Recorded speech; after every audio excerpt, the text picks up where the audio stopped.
ನಮಸ್ಕಾರ ರೀ ಎಲ್ಲರಿಗೂ ಬೆಳಗಿನ ಶುಭೋದಯ ರೀ. ಎಲ್ಲರೂ ಹೆಂಗದಿರಿ, ಆರಾಮದಿರಿ ಅಂದ್ರಿ? ನಾವು ಆರಾಮದೀವಿ ನೋಡ್ರಿ. ನೀವು ಎಲ್ಲರೂ ಆರಾಮದಿರಿ ಅಂತ ಅಂದ್ಕೊಂಡು ಇವತ್ತಿನ ಲಾಗ್ನ ಸ್ಟಾರ್ಟ್ ಮಾಡೋನು ಬರೀ.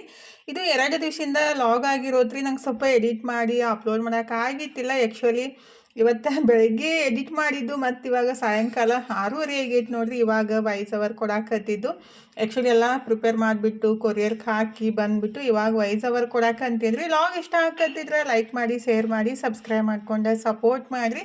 2 ದಿವಸದಿಂದ ಲಾಗ್ನು ಹಾಕೋಕ್ಕಾಗಿತ್ತಿಲ್ಲ ರೀ. ಇದೇ ಸ್ವಲ್ಪ ಕೆಲಸ ಎಲ್ಲ ಜಾಸ್ತಿ ಇದ್ದು ಡೈಲಿ, ಹಾಗಾಗಿ ಕೊರಿಯರ್ ಎಲ್ಲ ಕಳಿಸ್ಬೇಕಿತ್ತದ್ರಿ. ಆರ್ಡ್ರ್ ಎಲ್ಲ ಜಾಸ್ತಿ ಬಂದಿದ್ದು, ಹಾಗಾಗಿ ಟೈಮ್ನ ಸಿಕ್ಕಿತ್ತಿಲ್ಲ ರೀ. ಇದು 2 ದಿವಸದಿಂದ ಲಾಗ್ ಆಗಿರುತ್ತೆ ನೋಡ್ರಿ. ಇವತ್ತು ಬೆಳಗ್ಗೆನೆ ಫಸ್ಟಿಗಿದ್ರೆ ಮೆಣಸಿನ್ಕಾಯಿ ಚಟ್ನಿ ಮಾಡೋಣ ಅಂತ ಹೇಳಿ, ಅಂದರೆ ಕೆಂಪು ಮೆಣಸಿನ್ಕಾಯಿ ಚಟ್ನಿ ಮಾಡ್ತೀನಲ್ರಿ, ಅದನ್ನ ಬಿಸಿ ನೀರು ಹಾಕಿ ಒಂದು 5-6 ತಾಸು ನೆನೆಸಿಡ್ಬೇಕಾಗುತ್ತೆ. ಆಲ್ರೆಡಿ ಜಾಸ್ತಿ ಜನ ಅಂತೂ ತೊಗೊಂಡಾರು, ಇಷ್ಟನೂ ಪಟ್ಟಾರಿ. ಅಷ್ಟು ಟೇಸ್ಟ್ ಇರುತ್ತೆ. ಅಂದರೆ ಸಜ್ವಾನ್ ಚಟ್ನಿ ಯಾವ ಥರ ಇರುತ್ತಲ್ರಿ ಅದೇ ಥರ ಟೇಸ್ಟ್ ಇರುತ್ತೆ. ಅದಕ್ಕೆ ಸ್ವಲ್ಪ ಜಾಸ್ತಿ ಎಣ್ಣೆ ಯೂಸ್ ಮಾಡಿರ್ತಾರೋ ಮತ್ತು ಸ್ವಲ್ಪ ಶುಂಠಿ ಹಾಕಿರ್ತಾರೋ. ನಾನಿದ್ರೆ ಶುಂಠಿ ಮತ್ತು ಸ್ವಲ್ಪ ಎಣ್ಣೆ ಕಮ್ಮಿ ಹಾಕಿಬಿಟ್ಟು, ಅಂದರೆ ಶುಂಠಿನೂ ಹಾಕಿರಲ್ಲ ಮತ್ತು ಬೆಳ್ಳುಳ್ಳಿ ಜಾಸ್ತಿ ಹಾಕ್ತೀನಿ ಮತ್ತು ಎಣ್ಣೆ ಕಮ್ಮಿ ಹಾಕಿಬಿಟ್ಟು ಮಾಡಿರ್ತೀನಿ. ಸಖತ್ತಾಗಿರುತ್ತೆ. ಸೇಮ್ ನಾವು ಸಜ್ವಾನ್ ಚಟ್ನಿ ಥರನೇ ಟೇಸ್ಟ್ ಬರುತ್ತೆ. ಇದನ್ನ ಪಾಸ್ತಾಕ್ಕಾಗಲಿ, ದೋಸೆಗೆ, ಚಪಾತಿಗೆ ಎಲ್ಲದಕ್ಕೂ ಹಚ್ಕೊಂಡು ತಿನ್ಬೋದು ನೋಡಿರಿ. ಟೇಸ್ಟ್ ಅಂತೂ ಸಖತ್ತಾಗಿರುತ್ತೆ. ಈಗಿದ್ರೆ ಅದನ್ನೂ ಮೆಣಸಿನ್ಕಾಯಿ ಬಿಸಿನೀರಾಗ ಹಾಕಿ ಒಂದು 5-6 ತಾಸು ಆದಮೇಲೆ ಚಟ್ನಿ ಮಾಡ್ಕೋಬೇಕ್ರಿ. ಈಗಿದ್ರೆ ನಾನು ಫಸ್ಟಿಗಿದ್ರೆ ಸೌತೆಕಾಯಿ ಜ್ಯೂಸ್ ಮಾಡ್ಕೊಂಡು ಕುಡಿಯೋಣಂತೇಳಿ ಫಸ್ಟಿಗೆ ಉಪ್ಪಿಟ್ಟು ಮಾಡೋಣಂತೆ ರವೆ ಹುರಿದೆ. ಮತ್ತು ಇನ್ನೂ ಟೈಮ್ ಇತ್ತು, ಪಟ್ಟಂತ ಒಂದಿಷ್ಟು ಸೌತೆಕಾಯಿ ಜ್ಯೂಸ್ ಮಾಡ್ಕೊಂಡು ಕುಡಿಯೋದ್ರಾಗುತ್ತಂತೆ. ಅದನ್ನೇ ರೆಡಿ ಮಾಡಾಕಂತೀನಿ ನೋಡ್ರಿ. ಏನಿಲ್ಲ, ಸ್ವಲ್ಪ ಸೌತೆಕಾಯಿ, ಕರ್ಬೇವು ಸೊಪ್ಪು, ಉಪ್ಪು, ನಿಂಬೆಹಣ್ಣು ಹಾಕಿ ಮಿಕ್ಸಿಗೆ ಹಾಕಿ ಸೋಸಿ ಕುಡಿಯೋದ್ರಿ. ದೇಹಕ್ಕೆ ತಂಪು ಆಗುತ್ತಲ್ಲ, ಹಾಗಾಗಿ ತಿನ್ನೋಕೆ ಇಷ್ಟ ಇಲ್ಲ ಅಂದರೆ ಈ ಥರ ಮಾಡ್ಬೋದು. ಆ್ಯಕ್ಚುಲಿ ಈ ಥರ ಜ್ಯೂಸ್ ಮಾಡ್ಕೊಂಡು ಕುಡಿಯೋದು ಬಿಟ್ಟರೆ ಹೀಟ್ ಆಗಿದ್ರೆ ಅದನ್ನೂ ಕಮ್ಮಿ ಆಗುತ್ತೆ ರೀ. ಮಾಡ್ಕೊಂಡು ಡೈಲಿ ಕುಡಿಬೇಕಾರೆ ಮಾಡ್ಕೊಂಡು ಕುಡಿಯೋಕೆ ಆಗ್ಲಾರ ಬಿಟ್ಟಾಗ ಒಂದೊಂದ್ಸಲ ಬಿಟ್ಟಿರ್ತೀನಿ ರೀ. ಇವತ್ತು ಮಾಡಿ ಕುಡಿಯೋಣಂತೇಳಿ ಸೌತೆಕಾಯಿ ಮತ್ತು ಉಪ್ಪು ಎಲ್ಲ ಹಾಕಿಬಿಟ್ಟು ರುಬ್ಬಿ ಸೋಸಿ ಕುಡಿಯಾಕಂತೀನಿ ನೋಡ್ರಿ. ಆ್ಯಕ್ಚುಲಿ ನಾನು ಸೌತೆಕಾಯಿ ಹಾಕೊಂಬಂದಾಗ ಅದ್ರ ಜೊತೆ ಒಂದು ಅರ್ಧ ಮೆಣಸಿನ್ಕಾಯಿನೂ ಹೋಗ್ಬಿಟ್ಟೈತಿ. ಜ್ಯೂಸ್ ಖಾರವಾಗಿ ಆಗಿಬಿಟ್ಟಿತ್ತು. ಅಂದರೆ ಸೌತೆಕಾಯಿ ಮೆಣಸಿನ್ಕಾಯಿ ಎಲ್ಲ ಅಲ್ಲೇ ಇಟ್ಟಿದ್ದೆ ಅಲ್ರಿ. ಕಟ್ ಮಾಡೋ ಮುಂದಾಗ ಒಂದು ಅರ್ಧ ಮೆಣಸಿನ್ಕಾಯಿನ ಸೌತೆಕಾಯಿ ಜ್ಯೂಸ್ ಒಳಗೆ ಹೋಗ್ಬಿಟ್ಟೈತಿ. ಕುಡಿಬೇಕಾದ್ರೆ ಏನಪ್ಪ ಇದು ಖಾರವಾಗಿ ಹತ್ತಾಕತ್ತೈತ ಅಂದು ನೋಡ್ತೀನಿ. ಅದು ಮೆಣಸಿನ್ಕಾಯಿ ಅರ್ಧ ಎಲ್ಲ ಕಟ್ ಮಾಡಿಬಿಟ್ಟು ಇದ್ರೊಳಗೆ ಹಾಕಿಬಿಟ್ಟಿದ್ದೆ. ಹಿಂಗೆ ಆಗುತ್ತೆ ನೋಡ್ರಿ, ಗಡ್ಬಡಿ ಒಳಗೆ ಮಾಡಿಬಿಟ್ರೆ. ಮತ್ತು ಯಾರಿಗೆಲ್ಲ ನಮ್ಮ ಲಾಗ್ ಇಷ್ಟ ಆಗತ್ತೈತಲ್ಲ, ಪ್ಲೀಸ್ ಒಂದು ಲೈಕ್ ಕೊಡೋದು ಮರ್ಯಾಕೆ ಹೋಗ್ಬೇಡ್ರಿ. ಯಾರೂ ಜಾಸ್ತಿ ಲೈಕ್ ಮಾಡೋಂಗಿಲ್ಲ, ಹಂಗಾಗಿ ಇಷ್ಟ ಆಗಿದ್ರೆ ಒಂದು ಲೈಕ್ ಮಾಡಿಬಿಟ್ಟು ಮುಂದೆ ನೋಡಿರಿ. ಯಾಕಂದರೆ ನನಗೂ ಒಂಥರ ಖುಷಿ, ಏನೋ ಇಷ್ಟು ಜಾಸ್ತಿ ಜನಕ್ಕೆ ಇಷ್ಟ ಆಗೈತೆ ಅಂತ ಹೇಳಿ. ಈಗಿದ್ರೆ ಇವತ್ತು ಸ್ವಲ್ಪ ಸ್ಪೆಷಲಾಗಿ ಉಪ್ಪಿಟ್ಟು ಮಾಡೋಣಂತ ರೆಡಿ ಮಾಡ್ಕೊಳಕ್ಕಂತೀನಿ ನೋಡಿರಿ. ಬೀನ್ಸ್ ಅದು ಎಲ್ಲ ಹಾಕಿಬಿಟ್ಟು, ಬಟಾಣಿ ಅದು ಎಲ್ಲ ಹಾಕಿ, ಅಂದರೆ ಡೈಲಿ ಬರೀ ಸಿಂಪಲಾಗಿ ಉಪ್ಪಿಟ್ಟು ಜಾಸ್ತಿ ಮಾಡೋದು. ಯಾಕಂದರೆ ತರಕಾರಿ ಎಲ್ಲ ಕಟ್ ಮಾಡೋಕೆ ಒಂದೊಂದ್ಸಲ ಟೈಮ್ ಸಾಕಾಗೋದಿಲ್ಲ ರೀ. ಹಾಗಾಗಿ ಸಿಂಪಲ್ಲಾಗಿ ಮಾಡಿರ್ತೀನಿ. ಆದಷ್ಟು ಹೆಲ್ದಿಯಾಗಿ ಮಾಡ್ಬೇಕಂತ ಕೆಲವೊಂದು ಸಲ ಅಂದ್ಕೊತೀನಿ, ಕೆಲವೊಂದು ಸಲ ಆಗಂಗಿಲ್ಲ. ಹಾಗಾಗಿ ಕೆಲವೊಂದು ಸಲ ಸಿಂಪಲ್ಲಾಗಿನೇ ಮಾಡಿಬಿಡೋದಾಗುತ್ತೆ ರೀ. ಈ ಕಡೆ ಉಪ್ಪಿಟ್ಟು ರೆಡಿ ಮಾಡ್ತಾಯಿದ್ದೆ. ನಮ್ಮ ಮನೆಯವ್ರಿಗೆ ಲೆಮನ್ ಟೀ ಮಾಡಿಕೊಡು ಅಂತಂದ್ರೆ, ಹಾಗಾಗಿ ಅದನ್ನೂ ರೆಡಿ ಮಾಡಾಕಂತೀನಿ ನೋಡಿರಿ.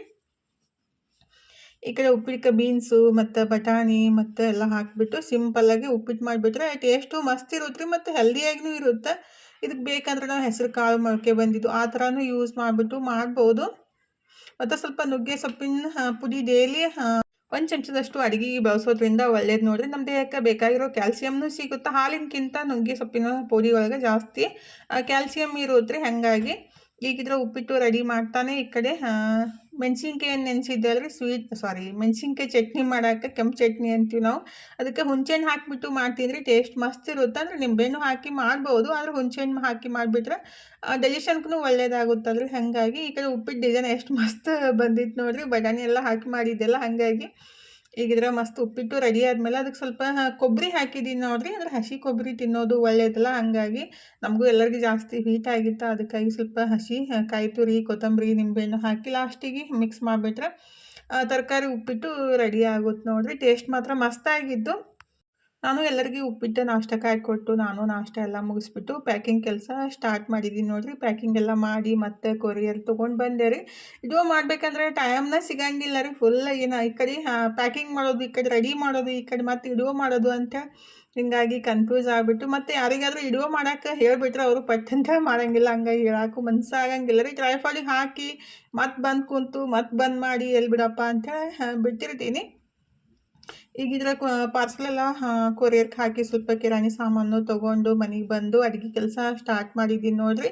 ಸ್ವಲ್ಪ ಹೆಸರುಬೇಳೆ ಪಾಯಸ ಮಾಡೋಣಂತ ಅದನ್ನ ಹೆಸರುಬೇಳೆ ತೊಳೆದು ಅಂದ್ರೆ ತುಪ್ಪ ಹಾಕಿ ಹುರಿದ್ಬಿಟ್ಟು ಕುಕ್ಕರ್ಗೆ ಹಾಕಿಟ್ಟಿದ್ದೆ ರೀ. ಅದಕ್ಕೆ ಬೆಲ್ಲ ಹಾಕಿ ಸ್ವಲ್ಪ ಏಲಕ್ಕಿ ಜಾಜಿಕಾಯಿ ಹಾಕಿಬಿಟ್ಟು ಕುದಿಸಿ ಆಮೇಲೆ ತೆಂಗಿನ ಹಾಲು ಹಾಕಿ ಮಾಡಿದ್ದೆ ರೀ. ಸಖತ್ತಾಗಿ ಬಂದಿತ್ತು ಟೇಸ್ಟ್. ಏನಿಲ್ಲ ರೀ, ಹಸಿ ಕೊಬ್ಬರಿನ ಕಟ್ ಮಾಡಿಬಿಟ್ಟು ಮಿಕ್ಸಿಗೆ ಹಾಕಿ ಅದಕ್ಕೆ ಸ್ವಲ್ಪ ನೀರು ಹಾಕಿ ರುಬ್ಕೊಂಡು ಆಮೇಲೆ ಒಂದು ಬಟ್ಟಿ ಅಥವಾ ಚಾಣಿ ಒಳಗೆ ಅದನ್ನ ಹಾಲೆಲ್ಲ ತೆಗೆದ್ಬಿಟ್ಟು ಈ ಥರ ಪಾಯಸನ ಮಾಡಿಬಿಟ್ರೆ ಟೇಸ್ಟ್ ಸೂಪರ್ ಆಗಿರುತ್ತೆ ನೋಡ್ರಿ. ಅಂದರೆ ಹಾಲು ಹಾಕಿ ಮಾಡೋಕ್ಕಿಂತ ಹಾಲು ಹಾಕಿಬಿಟ್ರೆ ಒಡೆಯೋ ಚಾನ್ಸ್ ಇರುತ್ತಲ್ಲ, ಅದಕ್ಕಾಗಿ ಬೆಲ್ಲನ ಬಳಸಿರ್ತೀವಿ. ತೆಂಗಿನ ಹಾಲನ್ನು ತೆಗೆದ್ಬಿಟ್ಟು ಹಾಕಿಬಿಟ್ರೆ ಬೆಸ್ಟ್ ನೋಡ್ರಿ. ಸೇಮ್ ರೇಟ್ ಆಗುತ್ತೆ ಅಂದರೆ ಒಂದು ಕಾಯಿ 30 ರೂಪಾಯಿ ಮತ್ತು ಹಾಲು ಒಂದು 30 ರೂಪಾಯಿ ಕೊಟ್ಟರೆ ಅರ್ಧ ಲೀಟ್ರ್ ಬರುತ್ತೆ. ಹಾಲಿನಕ್ಕಿಂತ ಈ ಥರ ತೆಂಗಿನ ಹಾಲಿಗೆ ಹಾಕಿಬಿಟ್ಟು ಪಾಯಸ ಮಾಡಿಬಿಟ್ರೆ ಟೇಸ್ಟ್ ಮಾತ್ರ ಸೂಪರ್ ಆಗಿರುತ್ತೆ ನೋಡ್ರಿ. ಫೈನಲಿ ಅಡುಗೆ ಎಲ್ಲ ಆಯಿತು. ಹೆಸರುಬೇಳೆ ಪಾಯಸ, ಪೂರಿ ಮತ್ತು ಕಡ್ಲಿಕಾಳು ಗ್ರೇವಿ ರೀ ತನೂ ಮಾಡಿದ್ದು. ನಾನು ಪೂರಿ ಪಾಯಸ ಎರಡು ಮಾಡಿದ್ದು. ಫೈನಲಿ ಅಡುಗೆ ಎಲ್ಲ ಮುಗಿಸಿ ಊಟನೂ ಎಲ್ಲ ಮುಗಿಸ್ಬಿಟ್ಟು ಇನ್ನು ನೆಕ್ಸ್ಟ್ ಕೆಲಸ ಸ್ಟಾರ್ಟ್ ಮಾಡಿದ್ದೀನಿ ನೋಡ್ರಿ. ಅವಲಕ್ಕಿ ಚೂಡ ಪೇಪರ್ ಅಂದ್ರೆ ಪೇಪರ್ ಅವಲಕ್ಕಿ ಚೂಡನ ರೆಡಿ ಮಾಡಾಕಂತೀನಿ ನೋಡ್ರಿ. 2 ರೀತಿ ಒಳಗೆ ರೆಡಿ ಮಾಡಾಕತ್ತಿದ್ದು. ಅಂದರೆ ಒಬ್ರು ಮೆಣಸಿನ್ಕಾಯಿ ಹಾಕಿ ಕೇಳಿದ್ರು, ಒಬ್ರು ಖಾರ ಹಾಕಿ ಕೇಳಿದ್ರು. ಹಾಗಾಗಿ ಕನ್ಫ್ಯೂಸ್ ಆಗ್ಬಿಡುತ್ತೆ ರೀ. ಅಂದರೆ ಯಾರು ಏನು ಹೇಳಿದ್ರಂತೆ ಗೊತ್ತಾಗಲ್ಲ ಕೆಲವೊಂದು ಸಲ. ಆ್ಯಕ್ಚುಲಿ ಬೆಳಗ್ಗೆ ಒಂದು ಪಾರ್ಸೆಲ್ಲ ಕೊಟ್ಟು ಬಂದಿದ್ರಿ. ಇದು ನೆಕ್ಸ್ಟ್ ಸಂಜೆಗೆ ಕೊಡಬೇಕಾಗೈತಿ. ಅಂದರೆ ರಾತ್ರಿ ಪಾರ್ಸಲ್ ಒಯ್ದು ಬಸ್ಸಿಗೆ ಇಡಬೇಕಾಗೈತಿ ರೀ ಬೆಂಗ್ಳೂರ್ಗೆ VRLಗೆ. ಹಾಗಾಗಿ ಅದನ್ನೂ ಎಲ್ಲ ರೆಡಿ ಮಾಡಾಕಂತೀನಿ ನೋಡ್ರಿ. ಚಕ್ಲಿ ಮತ್ತು ಶೇಂಗಾ ಹೋಳಿಗೆ ನಿನ್ನೆ ರಾತ್ರಿನೇ ರೆಡಿ ಮಾಡಿ ಇಟ್ಟಿದ್ರಿ. ಈಗ ಬರೀ ಚೂಡ, ಕೆಂಪು ಚಟ್ನಿ ಮತ್ತು ಅದನ್ನೆಲ್ಲ ರೆಡಿ ಮಾಡ್ಕೊಳ್ಳೋದು, ಪ್ಯಾಕ್ ಮಾಡೋದು ಇದನ್ನೇ ಕೆಲಸ ಜಾಸ್ತಿ ಆಗಿಬಿಡುತ್ತೆ ರೀ. ಪ್ಯಾಕಿಂಗ್ ಕೆಲಸನೇ ಒಂದು 2-3 ತಾಸು ಹಿಡಿದು ಬಿಡುತ್ತೆ. ಅಂದರೆ ನೆನಪಾಗಂಗಿಲ್ಲ. ಹಾಗಾಗಿ ಅದನ್ನೊಮ್ಮೆ ನೋಡೋದು, ವಾಟ್ಸಪ್ಪನ್ನು ಚೆಕ್ ಮಾಡೋದು ಮತ್ತು ಬರೆದಿಟ್ಟಿದ್ದೊಂದು ಸಲ ಚೆಕ್ ಮಾಡೋದು ಅಷ್ಟೆಲ್ಲ ನೀಟಾಗಿ ನೋಡಬೇಕಾಗುತ್ತೆ. ಅಂದ್ರೆ ಮಿಸ್ ಆಗಿಬಿಟ್ರೆ ಮತ್ತು ಅವ್ರ ಕಡೆನೂ ಅನ್ಸ್ಕೋಬೇಕಾಗುತ್ತೆ. ಹಂಗಾಗಿ ಎಲ್ಲನೂ ಚೆಕ್ ಮಾಡಿಬಿಟ್ಟು ಪ್ಯಾಕ್ ಮಾಡಬೇಕಾಗುತ್ತೆ. ಅಂದರೆ ನಾನು ವಾಟ್ಸಪ್ ಒಂದು ಸಲ ಚೆಕ್ ಮಾಡಿಬಿಟ್ಟು ಅವ್ರದ್ದು ಏನೇನು ಪ್ಯಾಕ್ ಮಾಡೋದೈತಲ್ಲ ಎಲ್ಲನೂ ನೀಟಾಗಿ ಜೋಡಿಸ್ಬಿಟ್ಟು ಪ್ಯಾಕ್ ಮಾಡ್ತೀನಿ ರೀ. ಆದ್ರೂ ಮೊನ್ನೆ ನಾನು VRLಗೆ ಏನು ಕಳಿಸಿದ್ದೆ ಆದರೆ ಬಾಕ್ಸ್ ಅದು ಹರಿದ್ಬಿಟ್ಟೈತಿ. ಅಂದರೆ ಬಸ್ಸಿಗೆ ಇಟ್ಟಿದ್ದು ಆದ್ರೆ ಮ್ಯಾಲೆ ಏನು ವೇಟ್ ಇಟ್ಟಾರೋ ಗೊತ್ತಿಲ್ಲ ರೀ. ಅದು ಬಾಕ್ಸ್ ಸೈಡಿಗೆ ಬಂದು ಗೇನಷ್ಟು ಕಟ್ ಆಗಿಬಿಟ್ಟೈತಿ. ಹಾಗಾಗಿ ಅರ್ಧ kg ಶೇಂಗಾ ಹಿಂಡಿ ಪ್ಯಾಕೆಟ್ ಮಿಸ್ ಆಗೈತೆ ಅಂತ ಹೇಳಾಕತ್ತಿದ್ರು. ನಾನು ಮತ್ತೆ ವಾಪಸ್ ರೊಕ್ಕ ಹಾಕ್ತೀನಿ ಬಿಡ್ರಿ ಅಂತ ಅಂದ್ಕೂಡಲೇ ಇಲ್ಲ ಬ್ಯಾಡ್ರಿ ಇಷ್ಟೆಲ್ಲ ಮಾಡಿಕೊಟ್ಟು ಕಳಿಸಿರಿ, ನಿಮಗೆ ಪುಣ್ಯ ಹತ್ಲಿ ಹಂಗೆ ಹಿಂಗೆ ಅನ್ನಕತ್ತಿದ್ರು. ಆದರೆ ಖುಷಿ ಆಗುತ್ತಲ್ರಿ. ಆದರೆ ಮಿಸ್ ಆದಾಗ ನನಗೂ ಬೇಜಾರಾಗುತ್ತೆ. ನಾವು ಏನೇ ಅದು ಪ್ರೀತಿಯಿಂದ ಮತ್ತು ಶ್ರಮಪಟ್ಟು ಮಾಡಿ ಕೊಟ್ಟು ಕಳಿಸಿರ್ತೀವಿ, ಅವ್ರ ಕೈಗೆ ಅದು ಸಿಗ್ಲಿಕ್ಕಂದ್ರೆ ನಮಗೂ ಬೇಜಾರಂತ ಅನ್ನಿಸ್ತಿರ್ತೈತ್ರಿ. ನಿನ್ನೆ ಹಾಗೆ ಆಯಿತು VRLಗೆ ರೀ. ಅದು ಬಾಕ್ಸ್ ಹರಿದಿದ್ರಿಂದ ಅರ್ಧ kg ಶೇಂಗಾ ಹಿಂಡಿ ಪ್ಯಾಕೆಟ್ ಅದು ಮಿಸ್ ಆಗೈತ್ರಿ. ಎಲ್ಲಿ ಹೋಗಿತ್ತೋ ಗೊತ್ತಿಲ್ಲ. ಅಂದ್ರೆ ಬಸ್ ಒಳಗೆ ಬಿದ್ದಿರಬೇಕು ಮತ್ತು ತೊಗೊಂಡು ಹೋಗಮ್ದಾಗ ಎಲ್ಲಿ ಬಿದ್ದೈತೇನೋ ಗೊತ್ತಿಲ್ಲ ರೀ. ಈ ಥರ ಆದಾಗ ಬೇಜಾರಾಗುತ್ತೆ, ನಮಗೂ ಆಗುತ್ತೆ ಮತ್ತು ಅವರಿಗೆ ಆಗುತ್ತಲ್ರಿ. ಹಾಗಾಗಿ ಎಷ್ಟೆಲ್ಲ ನೀಟಾಗಿ ನಾನು ಪ್ಯಾಕ್ ಮಾಡಿರ್ತೀನಿ, ಕೆಲವೊಂದು ಸಲ ಆ ಥರ ಆಗ್ತಿರ್ತೈತೆ ನೋಡ್ರಿ. ಇದೆಲ್ಲ ನಾವು VRLಗೆ ಬಸ್ಸಿಗಿಟ್ಟು ವಾಪಸ್ ಮನೆಗೆ ಹೊಂಟೀವಿ ನೋಡ್ರಿ. ಆ್ಯಕ್ಚುಲಿ ಇನ್ನೊಂದು ಪಾರ್ಸಲ್ ಕಳಿಸ್ಬೇಕಿತ್ತು, ಒಯ್ಯೋಕ್ಕಾಗಲಿಲ್ಲ ರೀ. ಯಾಕೆ ಬಾಕ್ಸ್ ದೊಡ್ಡದಾಗ್ಬಿಟ್ಟಿತ್ತು. ಹಾಗಾಗಿ ಗಾಡಿ ಮೇಲೆ ಹಿಡ್ಕೊಂಡು ಕೊಡಾಕೂ ಆಗಲಿಲ್ಲ ರೀ. ಹಾಗಾಗಿ ಒಂದೇ ಪಾರ್ಸಲನ್ನು ಕಳಿಸಿದ್ದು ಮತ್ತು ನಾಳೆ ಕಳಿಸ್ಬೇಕಿತ್ತು. ಇವಾಗ ನಾವು ಅದನ್ನ VRLಗೆ ಇಟ್ಬಿಟ್ಟು ವಾಪಸ್ ಹೊಂಟೀವಿ ನೋಡ್ರಿ. ಟೈಮ್ 8 ಗಂಟೆ ಆಗಿ ಹೋಗಿತ್ತು. ನಮ್ಮ ಮನೆಯಿಂದ 9 ಕಿಲೋಮೀಟ್ರ್ ಮೇಲೆ ಆಗುತ್ತೆ ರೀ VRL ಬಸ್ ಸ್ಟ್ಯಾಂಡ್. ಅಲ್ಲಿ ಹೋಗಿ ಇಟ್ಟು ಫೈನಲಿ ಮನೆಗೆ ಬರೋಕ್ಕೆ ತನು ಇದ್ರೆ ಕಿಚಡಿ ಮಾಡಿಕೊಟ್ಟಿದ್ಲ. ಅಂದರೆ ಹೆಸರುಬೇಳೆ ಅಕ್ಕಿ ಹಾಕಿಬಿಟ್ಟು ಮಾಡ್ತಾರಲ್ರಿ, ರಾತ್ರಿ ಹೊತ್ತು ಬೆಸ್ಟ್ ನೋಡ್ರಿ. ಈ ಥರ ಕಿಚಡಿ ಮಾಡ್ಕೊಂಡು ತಿನ್ನೋದು ಡೈಜೆಷನ್ಗೂ ಒಳ್ಳೆಯದು ಮತ್ತು ಮಾಡೋದನ್ನ ಈಸಿಯಾಗಿರುತ್ತಲ್ಲ. ಸ್ವಲ್ಪ ತುಪ್ಪ ಹಾಕ್ಕೊಂಡು ತಿನ್ಬಿಟ್ರೆ ಟೇಸ್ಟ್ ಮಾತ್ರ ಮಸ್ತಾಗಿರುತ್ತೆ ರೀ. ಹೆಸರುಬೇಳೆ ಮತ್ತು ಅಕ್ಕಿನ ಬಳಸ್ಬಿಟ್ಟು ಮಾಡೋದು. ಅದನ್ನೇ ರೆಡಿ ಮಾಡಿ ಕೊಟ್ಟಿದ್ಲು, ಊಟ ಮಾಡಿ ನಾನು ಮನ್ಕೊಂಡ್ಬಿಟ್ಟೆ ರೀ. ಬೆಳಿಗ್ಗೆ ನೆಕ್ಸ್ಟ್ ಡೇ ನೋಡ್ರಿ. ಇದು ಲಾಗ್ ಕಂಟಿನ್ಯೂ ಮಾಡಾಕತ್ತಿದ್ದು. ಬೆಳಿಗ್ಗೆ ಆಯ್ತಲ್ಲೋ ಸಂಜೆ ಮಟ್ಟ ಕೆಲಸನೇ ಇರುತ್ತೆ. ಅಂದರೆ ಕ್ಲೀನಿಂಗ್ ಕೆಲಸ ಸ್ಟಾರ್ಟ್ ಆಗುತ್ತೆ ನೋಡ್ರಿ. ಆ್ಯಕ್ಚುಲಿ ಡೈಲಿ ಬೆಳಗ್ಗೆ ಕ್ಲೀನಿಂಗ್ ಕೆಲಸ ಮುಗಿಸಿನೇ ನಾನು ಲಾಗ್ ಸ್ಟಾರ್ಟ್ ಮಾಡೋದು. ಅಂದರೆ ಬಟ್ಟೆ ಮತ್ತು ಕ್ಲೀನಿಂಗ್ ಕೆಲಸ ಇದ್ಬಿಟ್ರೆ ಮನ್ಸಿಗೆ ಒಂಥರ ಅನ್ನಿಸ್ತಿರ್ತೈತೆ ರೀ. ನಿನ್ನೆ ಬಟ್ಟೆನೂ ತೊಳೆದಿದ್ದಿಲ್ಲ. ಹಾಗಾಗಿ ಇವತ್ತು ಬೆಳಗ್ಗೆ ಎದ್ದ ಕೂಡಲೇ ಸ್ವಲ್ಪ ದೊಡ್ಡ ದೊಡ್ಡ ಪಾತ್ರೆ ಇದ್ವಲ್ಲ ಚೂಡ ಅದು ಮಾಡಿದ್ದು, ಅದನ್ನ ಫಸ್ಟಿಗೆಲ್ಲ ತೊಳೆದಿಟ್ಬಿಟ್ಟು ಈಗ ಅರ್ಬಿ ತೊಳ್ಯಾಕಂತೀನಿ ನೋಡ್ರಿ. ಸಣ್ಣ ಬಾಂಡೆ ಎಲ್ಲ ತನು ತೊಳೆದಿರ್ತಾಳು. ಸ್ವಲ್ಪ ದೊಡ್ಡ ಇದ್ದಿದ್ದಿಲ್ಲ ನಾನು ತೊಳೆದು ಅರ್ಬಿ ಎಲ್ಲ ತೊಳೆದು ಫೈನಲಿ ಜಳಕ ಎಲ್ಲ ಮುಗಿಸಿ ದೇವ್ರಿಗೆ ನಮಸ್ಕಾರ ಮಾಡಿ ಇನ್ನು ನಾಷ್ಟಕ್ಕೆ ರೆಡಿ ಮಾಡ್ಬೇಕು ನೋಡ್ರಿ. ಟೈಮ್ ಆಲ್ರೆಡಿ 8 ಗಂಟೆ ಆಗಿ 10 ನಿಮಿಷ ಆಗಿತ್ತು. ತನು ಇದ್ರೆ ಕಾಲೇಜ್ಗೆ ಹೊಂಟಿದ್ಲು. ನಾಷ್ಟಕ್ಕೇನು ಬ್ಯಾಡ ಬಿಡು ಮಮ್ಮಿ, ನಾನು ಚಕ್ಲಿ ಚೂಡ ಹೋಳ್ಗೆ ತೊಗೊಂಡು ಹೋಗ್ತೀನಂತೆ ಅದನ್ನೇ ತೊಗೊಂಡು ಹೊಂಟಿದ್ಲು. ಅಂದರೆ ಲೇಟ್ ಆಗಿತ್ತು ರೀ. ನಾನು ಅರ್ಬಿ ಎಲ್ಲ ತೊಳೆದು ಜಳಕ ಮುಗಿಸಿ ಬರೋಕ್ಕೆ. ಹಾಗಾಗಿ ಮತ್ತು 12:30 1 ಗಂಟೆ ಒಳಗಡೆ ಬರ್ತಾವ್ರಿ ತನು. ಹಾಗಾಗಿ ಚಕ್ಲಿ ಚೂಡ ಮತ್ತು ಹೋಳ್ಗೆ ಶೇಂಗಾ ಹೋಳ್ಗೆ ಇದ್ವಲ್ಲ ಹಾಗೆ ಅದನ್ನೇ ತೊಗೊಂಡು ಹೋದ್ಲು. ಇನ್ನು ರಂಗೋಲಿನೂ ಹಾಕಿತ್ತಿಲ್ಲ ನೋಡ್ರಿ. ನಾನು ಜಳಕ ಮಾಡಿ ದೇವ್ರಿಗೆ ನಮಸ್ಕಾರ ಮಾಡಿಬಿಟ್ಟು ಟೈಮ್ 8 ಆಗಿ 20 ನಿಮಿಷ ಆಗಿತ್ತು ಅಂದರೆ ಬೆಳಗ್ಗೆ ಎಲ್ಲ ಕ್ಲೀನಿಂಗ್ ಕೆಲಸ ಮುಗಿಸಿ ಜಳಕ ಮಾಡಿಬಿಟ್ರೆ ಫ್ರೆಶ್ ಅನ್ಸುತ್ತೆ ಹಂಗಾಗಿ ಅದನ್ನ ಬೆಳಗ್ಗೆ ನನಗೆ ಬಟ್ಟೆ ಒಂದು ಇದ್ಬಿಟ್ರಂತೂ ಫುಲ್ ತಲೆ ಮೇಲೆ ಹೊತ್ಕೊಂಡು ಕುಂತಂಗೆ ಆಗ್ತಿರ್ತೈತಿ. ಬಟ್ಟೆ ಕೆಲಸ ಒಂದು ಮುಗಿದ್ಬಿಟ್ರೆ ನಿವಾಂತ ಅನ್ಸುತ್ತೆ ನೋಡ್ರಿ. ಈಗ ಫೈನಲಿ ಫಸ್ಟ್ಲಿಕ್ನು ರಂಗೋಲಿ ಹಾಕಿತ್ತಿಲ್ಲ, ರಂಗೋಲಿ ಎಲ್ಲ ಹಾಕಿ ಬಂದುಬಿಟ್ಟು ಗ್ಯಾಸ್ ಸ್ಟವ್ನು ಅರಿಶಿನ ಕುಂಕುಮ ಹಚ್ಚಿ ಇನ್ನು ನಾಷ್ಟಕ್ಕೆ ರೆಡಿ ಮಾಡ್ಬೇಕು ನೋಡ್ರಿ. ನಾಷ್ಟಕ್ಕೆ ಏನು ಮಾಡ್ಬೇಕಪ್ಪ ಅಂದರೆ ಒಂದು ದೊಡ್ಡ ಪ್ರಶ್ನೆ ಆಗಿರ್ತೈತಿ. ಫಸ್ಟಿಗಿದ್ರೆ ಇವತ್ತು ನಾನು ಅದು ನಮ್ಮ ಕಡೆ ಅಳ್ಳಿನ ಜೋಳ ಅಂತೀವಿ ರೀ, ಅದನ್ನ ನೀರಾಗ ಹಾಕಿಟ್ಟು ಅದನ್ನ ಒಣಗಿಸಿ ಆಮೇಲೆ ಅಳ್ಳನ್ನು ಹುರಿಬೇಕಾಗುತ್ತೆ. 1 kg ಅಷ್ಟು ತಂದಿದ್ರಿ. ಆ್ಯಕ್ಚುಲಿ ಇದು 1 kg ನಾವು ಜೋಳ ತಂದು ಅದನ್ನ ಹುರಿದ್ಬಿಟ್ರೆ ಒಂದು 600-700 ಗ್ರಾಮ್ ಅಷ್ಟೇ ಆಗುತ್ತೆ. ಅಂದ್ರೆ ಅದು ಒಳಗೆ ಸ್ವಲ್ಪ ಅದು ಗಟ್ಟಿ ಜೋಳ ಏನಿರುತ್ತಲ್ರಿ ಆ ಥರ ಬರ್ತಾ ಇರ್ತಾವೆ. ಅದನ್ನೆಲ್ಲ ಕ್ಲೀನ್ ಮಾಡಿಬಿಟ್ಟನೆ ಯೂಸ್ ಮಾಡಬೇಕಾಗುತ್ತೆ. ಫಸ್ಟಿಗೆ ಅದನ್ನ ಎಳ್ಳಿನ ಜೋಳ ಅಂತೀವಿ ನಾವು, ಅಂದ್ರೆ ಅರಳು ಅಂತಾರೋ, ಒಬ್ಬರು ಅಳ್ಳಿನ ಜೋಳ ಅಂತಾರೋ. ಅದನ್ನ ಸಿಗ್ತಾವ್ರಿ ಮಾರ್ಕೆಟ್ ಒಳಗೆ 100, 120, 30, 50 ರೂಪಾಯಿ ತನಕ ಸಿಗ್ತಾವೆ. ಒಂದೊಂದು ಕಡೆ ಒಂದೊಂದು ರೇಟ್ ಇರುತ್ತೆ. ಅದನ್ನ ತಂದು ಫಸ್ಟಿಗೆಲ್ಲ ಕ್ಲೀನ್ ಮಾಡ್ಕೋಬೇಕಾಗುತ್ತೆ ರೀ. ಕ್ಲೀನ್ ಮಾಡಿ ಬಿಸಿನೀರಾಗ ಹಾಕಿ ಅರ್ಧ ತಾಸು ಬಿಟ್ಟು ಆಮೇಲೆ ಮತ್ತೆ ಅದನ್ನ ಒಣಗಿಸಿ ಅದು ಹುರಿಯೋದಂತೂ ಒಂದೊಂದು ಮುಷ್ಟಿ ಅಷ್ಟೇ ಹಾಕಿ ಹುರಿಬೇಕಾಗುತ್ತೆ ರೀ. 1 ತಾಸು 2 ತಾಸು ಮೇಲೆ ಬೇಕಾಗುತ್ತೆ 1 kg ಅರಳನ್ನು ಮಾಡಾಕ್ರಿ. ಟೈಮ್ ಭಾಳ ಬೇಕಾಗುತ್ತೆ ನೋಡ್ರಿ. ಫಸ್ಟಿಗಿದ್ರೆ ಅದನ್ನ ಏನು ಮಾಡಾಕತ್ತೀನಿ ಅಂದ್ರೆ ನೀರು ಬಿಸಿ ಅಂದ್ರೆ ಕುದಿಯೋಕೆ ಸ್ಟಾರ್ಟ್ ಆದಮೇಲೆ ಅದನ್ನ ಏನು ಅಳ್ಳಿನ ಜೋಳ ಅಂತೀವಲ್ಲ ಅದನ್ನ ನೀರಾಗ ಹಾಕಿ ಅರ್ಧ ತಾಸು ಮುಚ್ಚಿಡ್ಬೇಕು ರೀ. ಆಮೇಲೆ ಅದನ್ನ ನೀರೆಲ್ಲ ತೆಗೆದು ಒಣಗ್ಸಕ್ಕೆ ಹಾಕಬೇಕಾಗುತ್ತೆ. ಅಂದ್ರೆ ಪೂರ್ತಿ ಒಣಗಿದ ಮೇಲೆ ಮತ್ತು ಅದನ್ನ ಅಲ್ಲನ್ನು ಹುರಿಬೇಕಾಗುತ್ತೆ ರೀ. ಈಗಿದ್ರೆ ನಾನು ರವೆ ಉಂಡೆ ಮಾಡೋಕ್ಕೆ ರೆಡಿ ಮಾಡಾಕಂತೀನಿ ನೋಡ್ರಿ. ರವೆ ಉಂಡೆ ಮತ್ತು ಬೇಸನ ಉಂಡೆ ಎಲ್ಲ ಮಾಡಿ ಕಳ್ಸೋದಿತ್ತು. ಹಾಗಾಗಿ ಡೈಲಿ ಇದನ್ನೇ ಮಾಡೋದಾಗ್ಬಿಟ್ಟೈತಿ. ಮತ್ತು ನಿಮಗೂ ಇದನ್ನೇ ಡೈಲಿ ನೋಡಿಬಿಟ್ಟು ಬೇಸರನೂ ಆಗುತ್ತೆ ಅಂತೇಳಿ ನಾನು ಜಾಸ್ತಿ ಲಾಗ್ನು ಮಾಡೋಕ್ಕೆ ಹೋಗಲ್ಲ ಆಗಿನ್ರಿ. ಈಗಿದ್ರೆ ಒಂದು ಸೈಡ ರವೆ ಉಂಡೆ, ಒಂದು ಸೈಡ ಬೇಸನ ಉಂಡೆ ರೆಡಿ ಮಾಡಾಕಂತೀನಿ ನೋಡ್ರಿ. ಡೈಲಿ ಇದೇ ಮಾಡೋದಾಗ್ಬಿಟ್ಟೈತಿ. ಆದರೂ ಬಂದಂಗೆ ಹಾಗೆ ರೆಡಿ ಮಾಡೋದು ಹಂಗೆ ಕೊಡೋದು ಇದೇ ಕೆಲಸ ಆಗುತ್ತಲ್ರಿ. ಹಾಗಾಗಿ ಜಾಸ್ತಿ ಇಡುವ ಮಾಡೋಕ್ಕಾಗಿಲ್ಲ ರೀ. ಇವತ್ತು ಅಷ್ಟೇ ಫುಲ್ ಡೇ ಕೆಲಸ ಆಗ್ಬಿಡುತ್ತೆ. ಅಂದರೆ ಒಂದು 4-5 ಐಟಮ್ಸ್ ಮಾಡಿಬಿಟ್ರೆ ರೀ ದಿನ ಹೆಂಗೆ ಹೋಗುತ್ತಾ ಗೊತ್ತೇ ಆಗಂಗಿಲ್ಲ. ಹೇಗಿದ್ರೆ ಹಾಗೆ ಒಂದು ಸೈಡ ರವೆ ಉಂಡೆ ಮಾಡ್ಬೇಕಂತೇಳಿ ಹುರಿಯಾಕೆ ಇಟ್ಟಿದ್ದೀನಿ. ಒಂದು ಸೈಡ ಬೇಸನ ಉಂಡೆ ಮಾಡ್ಬೇಕಂತೇಳಿ ಅದನ್ನೂ ಕಡ್ಲೆ ಹಿಟ್ಟು ಹುರಿಯಾಕೆ ಇಟ್ಟಿನಿ ನೋಡ್ರಿ. ಅಂದ್ರೆ ಬೇಸನ ಉಂಡೆ ಮಾಡೋಕೆ ಕಡ್ಲೆ ಬೇಳೆನೇ ಹುರಿದು ಬೀಸ್ಕೊಂಡು ಬಂದು ಆಮೇಲೆ ಅದನ್ನ ತುಪ್ಪನಾಗ ಹುರಿದು ಸಕ್ಕರೆ ಹಾಕಿ ಕಟ್ಟೋದಲ್ರಿ. ಇದು ಆನ್ ಮಾಡಿ ಕಟ್ಟೋದು ನಾವು ಪಾಕ ಅಂತೀವಲ್ಲ ರವೆ ಉಂಡೆ ರೀ. ಎರಡೂ ಒಟ್ಟೊಟ್ಟಿಗೆ ಕೆಲಸ ಆಗ್ತಾವೆ. ಪಟ್ನಂತೇಳಿ ಅದನ್ನ ಮುಗಿಸ್ಬಿಟ್ರೆ ಆಯ್ತಂತ ನಾನು ಈ ಕಡೆ ಅದನ್ನು ರೆಡಿ ಮಾಡಾಕಂತೀನಿ ನೋಡ್ರಿ. ಆ್ಯಕ್ಚುಲಿ ಇವತ್ತು ನಾಷ್ಟಕ್ಕೆ ಏನೂ ಮಾಡಿಲ್ಲ. ತನೂ ಕಾಲೇಜ್ಗೆ ಹಾಗೆ ಹೋದ್ಲು ಮತ್ತು ಮನೂ ನಾಷ್ಟಕ್ಕೆ ಬೇಡ ಅಂದಾರಿ. ನಮ್ಮ ಮನೆಯವ್ರಿಗೆ ಸ್ವಲ್ಪ ಹೊಟ್ಟೆ ಸರಿ ಇದ್ದಿತ್ತಲ್ಲ, ನನಗೂ ತಿನ್ನಕ್ಕೆ ಮನ್ಸು ಇದ್ದಿತ್ತಿಲ್ಲ. ಹಾಗಾಗಿ ಅಂದರೆ ನಂದು ಗುರುವಾರ ಉಪವಾಸ ಇತ್ತಲ್ಲ, ಹಾಗಾಗಿ ಇವತ್ತು ನಾಷ್ಟಕ್ಕೆ ಏನೂ ಮಾಡಲಿಲ್ಲ ರೀ. ಇದೇ ಕೆಲಸ ಎಲ್ಲ ಮುಗಿಸ್ಬಿಟ್ಟು ಆಮೇಲೆ ಅಡುಗೆ ಮಾಡಿ ಒತ್ತಟ್ಟಿಗೆ ಊಟ ಮಾಡ್ರೈತೆ ಅಂಥೇಳಿ.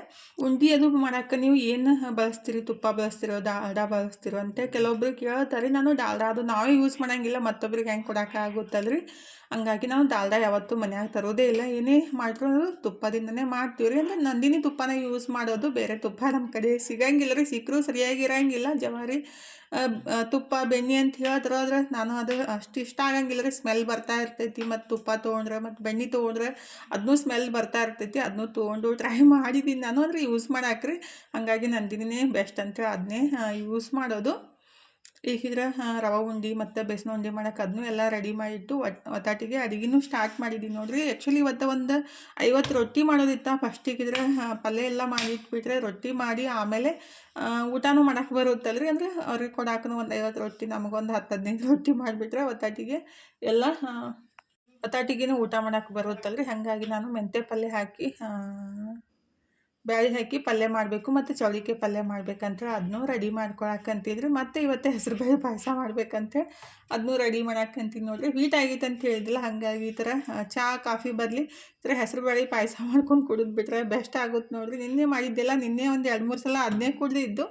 ಅದಕ್ಕಾಗಿ ಇವತ್ತೂ ಅದನ್ನೇ ಮಾಡ್ಬೇಕಂತ ಹೆಸರುಬೇಳೆನ ತುಪ್ಪೊಳಗೆ ಹುರಿಯಾಕಂತೀನಿ ನೋಡ್ರಿ. ಟೇಸ್ಟ್ ಮಾತ್ರ ಮಸ್ತಾಗಿರುತ್ತೆ ನೋಡ್ರಿ. ಮತ್ತು ಭಾಳ ಜನ ಕಮೆಂಟ್ ಬಾಕ್ಸ್ ಒಳಗೆ ಗುಳ್ಗಿ ತೋರಿ ಅಕ್ಕ ಮತ್ತು ಕಸಕಸಿ ಪಾಯಸ ಕುಡೀರಿ ಮತ್ತು ಸಬ್ಜಾ ಸೀಡ್ಸನ್ನು ತೊಗೊಳ್ರಿ ಅಂತ ಭಾಳ ಜನ ಕಮೆಂಟ್ ಬಾಕ್ಸ್ ಒಳಗೆ ಒಳ್ಳೊಳ್ಳೆ ಕಮೆಂಟ್ಸನ್ನು ಹಾಕಿದ್ರಿ. ಖುಷಿ ಆಗುತ್ತಲ್ರಿ. ಇಷ್ಟೆಲ್ಲ ಪ್ರೀತಿ ತೋರಿಸ್ತೀರಿ. ಒಬ್ಬ ಅಕ್ಕ ಒಬ್ಬ ತಂಗಿಯಾಗಿ ಈ ಥರ ಪ್ರೀತಿ ತೋರಿಸಿದಾಗ ಮನ್ಸಿಗೆ ಜಾಸ್ತಿ ಖುಷಿ ಆಗುತ್ತಲ್ರಿ. ಎಲ್ಲರಿಗೂ ಥ್ಯಾಂಕ್ ಯು ಸೋ ಮಚ್ ರೀ. ಈ ಥರ ಪ್ರೀತಿ ತೋರಿಸ್ತಾ ಇರೋದಕ್ಕೆ ನನಗೆ ಸಿಕ್ಕಾಪಟ್ಟೆ ಖುಷಿ ಆಗುತ್ತೆ. ಈ ಥರ ಎಲ್ಲ ಕಮೆಂಟ್ಸ್ ಎಲ್ಲ ಓದಬೇಕಾದ್ರೆ ಓದ್ತಾ ಇರ್ತೀನಿ ರೀ ಫ್ರೀ ಇದ್ದಾಗೆಲ್ಲ. ಈಗಿದ್ರೆ ಬೇಸನ ಉಂಡೆ ಮಾಡಕ್ಕೂ ರೆಡಿ ಮಾಡ್ಕೊಳಕ್ಕಂತಿದ್ದು ನೋಡ್ರಿ. ಆ್ಯಕ್ಚುಲಿ ಈ ಕಡೆ ಸಾಬುದಾನಿನೂ ರೆಡಿ ಮಾಡಕ್ಕೆ ಇಟ್ಟಿದ್ದು. ಅಂದರೆ ಸ್ವಲ್ಪ ಸಾಬುದಾನಿನ ನೆನೆಸ್ಬಿಟ್ಟು ಗಂಜಿ ಥರ ಮಾಡಿಕೊಂಡು ನಮ್ಮ ಮನೆಯವ್ರಿಗೆ ಕೊಟ್ಟು ನಾನು ಕುಡಿದು ರೊಟ್ಟಿ ಮಾಡೋಕ್ಕೆ ಸ್ಟಾರ್ಟ್ ಮಾಡ್ಬೇಕಂತೇಳಿ ಫಸ್ಟಿಗಿದ್ರೆ ಸಾಬುದಾನಿ ಗಂಜಿ ಕುಡಿದು ಮೆಂತ್ಯ ಪಲ್ಯ ಚೌಳಿಕಾಯಿ ಪಲ್ಯ ಎರಡೂ ರೆಡಿ ಮಾಡಿ ಇಟ್ಬಿಟ್ಟು ಮತ್ತು ರವೆ ಉಂಡೆ ಬೇಸನ ಉಂಡೆ ಎರಡೂ ಕಟ್ಬಿಟ್ಟು ಈಗಿದ್ರೆ ರೊಟ್ಟಿ ಮಾಡಕ್ಕಂತೀನಿ ನೋಡ್ರಿ. ಒಂದು 50 ರೊಟ್ಟಿ ಮಾಡಬೇಕಿತ್ತು. ಆ್ಯಕ್ಚುಲಿ ರೊಟ್ಟಿ ಮಾಡೋಕ್ಕೆ ಸ್ವಲ್ಪ ಜಾಸ್ತಿ ಟೈಮ್ ಬೇಕಾಗುತ್ತೆ. ಹಾಗಾಗಿ ಎಲ್ಲ ಕೆಲಸ ಮುಗಿಸಿ ರೊಟ್ಟಿ ಮಾಡಿಬಿಟ್ರೆ ರೊಟ್ಟಿ ಮುಗಿದ ತಕ್ಷಣ ಊಟ ಮಾಡೋಕ್ಕೂ ಆಗುತ್ತೆ ಮತ್ತು ರೊಟ್ಟಿ ಮಾಡಿ ಪಲ್ಯ ಮಾಡ್ಕೋತ ಕೂತ್ಬಿಟ್ರೆ ಒಲ್ಲಂತ ಅನ್ಸುತ್ತೆ. ಅಷ್ಟು ಬೇಸರ ಬಂದುಬಿಟ್ಟಿರ್ತೈತ್ರಿ ರೊಟ್ಟಿ ಮಾಡಿ ಮುಗಿಸೋದಕ್ಕೆ. ಹಾಗಾಗಿ ಎಲ್ಲ ಪಲ್ಯಗಳೆಲ್ಲ ರೆಡಿ ಮಾಡಿಬಿಟ್ಟು ರೊಟ್ಟಿ ಮಾಡೋಕ್ಕೆ ಕುಂತಿದ್ದೀನಿ ನೋಡ್ರಿ. 50 ರೊಟ್ಟಿ ಮಾಡಬೇಕಂದ್ರೆ 2.5 ತಾಸು ಬೇಕಾಗುತ್ತೆ. ಅಂದ್ರೆ ಹಿಟ್ಟು ಕಲಸಿ ಅದನ್ನೆಲ್ಲ ರೊಟ್ಟಿ ಮಾಡಿ ಮುಗಿಸೋ ತನಕ ಮತ್ತು ಇದನ್ನೆಲ್ಲ ಕ್ಲೀನ್ ಮಾಡೋದು ಒಂದು ದೊಡ್ಡ ಕೆಲಸನ ರೀ. ಕಡೆಗೆ ರೊಟ್ಟಿ ಮಾಡಬೇಕಂದ್ರೆ ಸ್ವಲ್ಪ ಜಾಸ್ತಿ ಟೈಮ್ ಬೇಕಾಗುತ್ತೆ ರೀ. ಅಂದ್ರೆ ಬೆನ್ಸಕ್ಕೆ ಸ್ವಲ್ಪ ಜಾಸ್ತಿ ಟೈಮ್ ಬೇಕಾಗುತ್ತೆ ರೀ. ಅದು ಕಟಿಯಾಗೋ ಮಟ್ಟ ಬೆನ್ಸ್ಬೇಕಾಗುತ್ತೆ. ಈಗಿದ್ರೆ ಟೈಮ್ 2:30 ಆಗಿ ಹೋಗಿತ್ತು ನೋಡ್ರಿ. ನಮ್ಮ ಮನೆಯವರು ಬಂದಿದ್ರು. ಹೊರಗಡೆ ನಾವು ಏನು ತುಳಸಿ ಗಿಡ ಆತೆಲ್ಲ ಹಚ್ಚಿವಲ್ರಿ, ಎಲ್ಲ ಕುರಿಗಳೆಲ್ಲ ತಿಂದು ಹೋಗ್ಬಿಡ್ತಾವೆ. ನಾವು ಒಳಗಡೆ ಕುಂತು ಒಂದು ಅರ್ಧ ತಾಸು ಕುಂತ್ಬಿಟ್ರಾಯ್ತು. ಹೊರಗಡೆ ಎಲ್ಲ ತಿನ್ನಿಸಿ ಮೈಸ್ಕೊಂಡು ಹೋಗ್ಬಿಟ್ಟಿರ್ತಾರೆ. ಈಗಿದ್ರೆ ಊಟನೂ ಸ್ಟಾರ್ಟ್ ಮಾಡಿದ್ದೀವಿ ನೋಡ್ರಿ. ಇವತ್ತಿನ ಊಟಕ್ಕೆ ಏನೈತಲ್ಲ ಮೆಂತ್ಯ ಪಲ್ಯ ಚೌಳಿಕಾಯಿ ಪಲ್ಯ ಬಿಸಿ ರೊಟ್ಟಿ ಮತ್ತು ಹೆಸರುಬೇಳೆ ಪಾಯಸನ ರೆಡಿ ಮಾಡಿದ್ದು. ಊಟಕ್ಕೆ ಸ್ವಲ್ಪ ದಪ್ಪ ಬಿಸಿ ರೊಟ್ಟಿ ಮಾಡ್ಕೊಂಡ್ಬಿಟ್ರೆ ಆಗುತ್ತೆ ಅಂತೇಳಿ. ಅಂದರೆ ಕಡಕ್ ರೊಟ್ಟಿ ಮಾಡಬೇಕಂದ್ರೆ ಜಾಸ್ತಿ ಟೈಮ್ ಬೇಕಾಗುತ್ತೆ ಮತ್ತು ತೆಳ್ಳಗಾಗೆ ಮಾಡಬೇಕಾಗುತ್ತಲ್ರಿ. ಹಾಗಾಗಿ ನನಗಂತೂ ಹಸಿವು ಆಗ್ಬಿಟ್ಟಿತ್ತು. 3:30 ಆಗಿತ್ತು ಟೈಮ್ ರೀ. ಹಾಗಾಗಿ ಬರ್ರಿ ಅಂತ ಎಲ್ಲರಿಗೆ ಕರೆದ್ಬಿಟ್ಟು ನಾನು ಪ್ಲೇಟ್ ಹಚ್ಕೊಂಡು ಊಟನ ಸ್ಟಾರ್ಟ್ ಮಾಡಿದ್ದು. ಆ್ಯಕ್ಚುಲಿ ಕೆಂಪು ಚಟ್ನಿ ಶೇಂಗಾ ಹಿಂಡಿ ಎಲ್ಲ ಹಚ್ಕೊಂಡ್ಬಿಟ್ಟು ಉಣ್ಣಕ್ಕೆ ಹೋದರೆ ಫುಲ್ ಖಾರನೇ ಹತ್ಬಿಟ್ಟು. ಈಗಿದ್ರೆ ಊಟ ಎಲ್ಲ ಮುಗಿಸಿ ಮತ್ತು ಪ್ಯಾಕಿಂಗ್ ಕೆಲಸ ಸ್ಟಾರ್ಟ್ ಮಾಡಿದ್ದೀವಿ ನೋಡ್ರಿ. ಮತ್ತು ವಿಯರ್ಗೆ ಕೊಯ್ದು ಇಡಬೇಕಿತ್ತು. ಹಾಗಾಗಿ ಎಲ್ಲನೂ ಪ್ಯಾಕ್ ಮಾಡಕ್ಕಂತೀನಿ ನೋಡ್ರಿ. ಮತ್ತು ಮೋಡ ಮತ್ತು ಮಳೆನೂ ಸ್ಟಾರ್ಟ್ ಆಗೈತಿ ಸಣ್ಣಗಿರಿ. ಲೇಟ್ ಆಗ್ಬಿಟ್ಟಿತ್ತು. ಕೊರಿಯರ್ಗೂ ಹಾಕಬೇಕಿತ್ತು. ಮತ್ತು 7 ಗಂಟೆಗೆ ಕೊರಿಯರ್ ಎಲ್ಲ ಬಂದಾಗುತ್ತೆ ರೀ. ಒಂದು ಬಸ್ಸಿಗೆ ಇಡಬೇಕಿತ್ತು ಮತ್ತು ಒಂದು 3 ಕೊರಿಯರ್ ಆಫೀಸ್ಗೆ ಹಾಕಬೇಕಿತ್ತು. ಆ್ಯಕ್ಚುಲಿ ಲೇಟಾಗಿಯೇ ಹೋಗಿದ್ದು. ಅವರು ಫುಲ್ ಗಾಡಿಯೆಲ್ಲ ಕಳ್ಸಾಕತ್ತಿದ್ರು. ಅಂದ್ರೆ ನಾವು ಬೆಳಿಗ್ಗೆ ಕೊಟ್ಟರು ಅವರು ಸಾಯಂಕಾಲ 7 ಗಂಟೆಗೆ ಕಳಿಸ್ತಾರೆ. ಅದು ಯಾವ್ಯಾವ ಊರಿಗೆ ಹೋಗ್ಬೇಕಲ್ಲ ಆ ಊರಿಗೆ. ಫೈನಲಿ ಕೊರಿಯರ್ ಹಾಕಿಬಿಟ್ಟು ಬಸ್ಸಿಗೆ ಯಾರಲ್ಲಿ ಕಿಟ್ಟು ವಾಪಸ್ ಮನೆಗೆ ಹೊಂಟಿವಿ ನೋಡ್ರಿ. ಮಳೆ ಅಂತೂ ಫುಲ್ ಸ್ಟಾರ್ಟ್ ಆಗೈತಿ. ತೊಯ್ಸ್ಕೊಂಡು ಹಂಗೆ ಹೊಂಟಿದ್ವಿ. ಅಂದರೆ ನಿಂತೀವಿ ಒಂದು 15 ನಿಮಿಷ. ಮಳೆ ಏನು ಕಮ್ಮಿ ಆಗಂಗೆ ಕಾಣಿಸ್ಲಿಲ್ಲ. ಅದಕ್ಕಾಗಿ ಅಂದರೆ ಜಾಸ್ತಿ ಏನು ಜೋರು ಇದ್ದಿತ್ತಿಲ್ಲ, ಸಣ್ಣಗಿತ್ತಲ್ಲ. ಹಾಗಾಗಿ ಹೋಗ್ಬಿಟ್ರಾಯ್ತು ಅಂತೇಳಿ ಹೊಂಟಿವಿ ನೋಡ್ರಿ. ಇವತ್ತಿನ ಲಾಗ್ನೂ ಇಲ್ಲೇ ಮುಗಿಸಂದ್ರೆ ಇವತ್ತಿನ ಲಾಗ್ ಹೆಂಗೆ ಅನಿಸ್ತು ಅಂಥೇಳಿ ಕಮೆಂಟ್ ಬಾಕ್ಸ್ ಒಳಗೆ ಹೇಳೋದು ಮರೆಯಕ್ಕೆ ಹೋಗ್ಬೇಡ್ರಿ. ಏನಕ್ಕ ಬರೀ ಇದನ್ನೇ ತೋರ್ಸಾಕತ್ತಿ ಇದನ್ನ ಅಂಥೇಳಿ ಅನ್ನಕ್ಕೆ ಹೋಗ್ಬೇಡ್ರಿ, ಬೈಯಕ್ಕೆ ಹೋಗ್ಬೇಡ್ರಿ. ಯಾಕಂದ್ರೆ ಇದನ್ನೇ ಕೆಲಸ ಮಾಡಾಕತ್ತಿದ್ದು. ಹಾಗಾಗಿ ಸ್ವಲ್ಪ ಜಾಸ್ತಿ ಬಿಜಿ ಆಗ್ಬಿಟ್ಟು ಸ್ವಲ್ಪ ಎಷ್ಟಾಗುತ್ತೋ ಅಷ್ಟು ಸಾಧ್ಯ ಆದಷ್ಟು ವಿಡಿಯೋನ ಮಾಡಿಬಿಟ್ಟು ಹಾಕಾಕತ್ತಿದ್ರಿ. ಥ್ಯಾಂಕ್ ಯು ಫಾರ್ ವಾಚಿಂಗ್ ರೀ. ಬಾಯ್ ರೀ ಎಲ್ಲರಿಗೂ. Take care.